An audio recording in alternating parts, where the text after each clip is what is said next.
Бид бүхэн яг одоо Их Амгалан хааны 7 охины нэг буюу хичээнгүй амарлангүй охинд зориулсан өнжийн сүмээр хүрэлцэн ирсэн байна.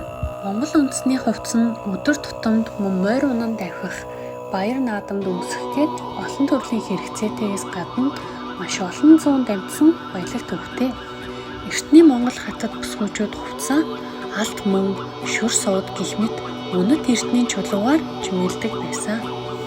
Манай үндэстний хамгийн эрхэм өв соёлын нэг нь Монгол уран бичиг билээ.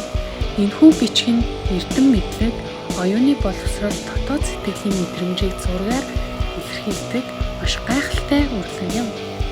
Би энэхүү бичгийн соёлоо хичээнгүйлэн суралцаж, өв болгон авч үлдэхийг хичээдэг. Бид бүхэн хан хинтийн дархан цаацад газар буюу Мэлхий хадан дээр ирсэн байна. Энэхүү Мэлхий хадан байгалаасаа тогтсон мэлхий хэлбэртэй, мөн 24 метрийн өндөртэй.